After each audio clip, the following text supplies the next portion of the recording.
बाबा, मुंबईमध्ये विरारच्या एका हॉटेलमध्ये विनोद तावडे पैसे वाटत असल्याचा आरोप हितेंद्र ठाकूर यांनी केलेला आहे आणि सर्व प्रकाराबद्दल आपली काय प्रतिक्रिया? ही बाब अतिशय गंभीर आहे, परंतु सर्व राज्यभर निवडणूक जिंकण्याकरता पैशाचा वारेमाप वापर भारतीय जनता पक्षाकडून होतोय. माझ्या मतदारसंघामध्ये 2 दिवसापूर्वी पैसे वाटताना एका मुलाला लोकांनी पकडलं, पोलिसांना ताब्यात दिलं, त्याच्यावर FIR दाखल केलेला आहे.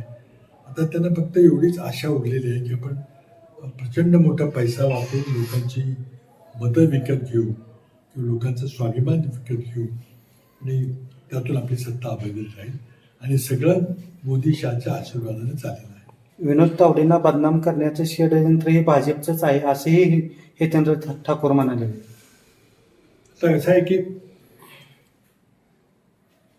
ठीक आहे, निवडणुकीनंतर 2 पर्याय उरतात. एकतर भारतीय जनता पार्टीचा पराभव होईल किंवा भारतीय जनता पार्टीला विजय होईल. पराभव झाला तर मग ते पराभवाचं खापर हे विनोद तावडेंच्या माथी फोडता येईल की त्या प्रकरणामुळं आम्ही हारलो. आणि जिंकले चुकून तर मग विनोद तावडेंना मुख्यमंत्री पदाच्या लिस्टमधून बाहेर काढण्याकरता हा प्रयत्न चालला. तर मला वाटतं की या भाजपच्या अंतर्गत वादातून हे सुरू झालेलं आहे.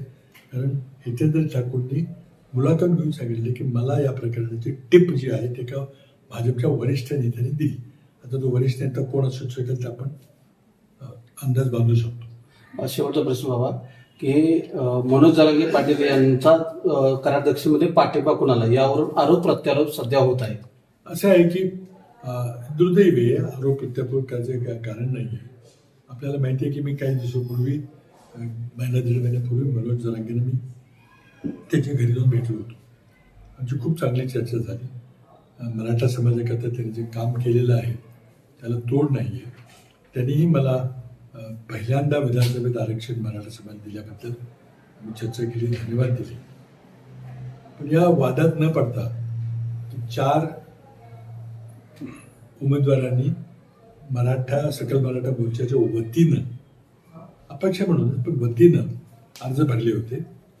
त्यांनी जरांगे पाटला जाऊन ते भेटले आणि त्यांच्या सांगण्यावरून त्यांनी तो अर्ज परत घेतले आणि पत्रकार परिषदेतून मला पाठिंबा दिला, हे आपल्याला माहिती आहे.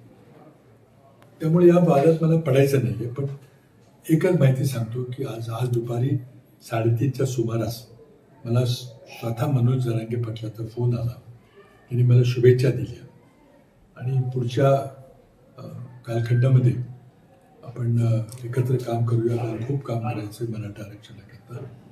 आणि मी पहिल्यांदा मुख्यमंत्री असताना 2014मध्ये मराठा समाजाला आरक्षण दिलं होतं. त्याची त्यांनी आठवण काढली आणि आपल्याला हा लढा एकत्रपणे द्यायचा आहे, मराठा समाजाकरता काम करायचं आहे अशा भावना व्यक्त केल्या.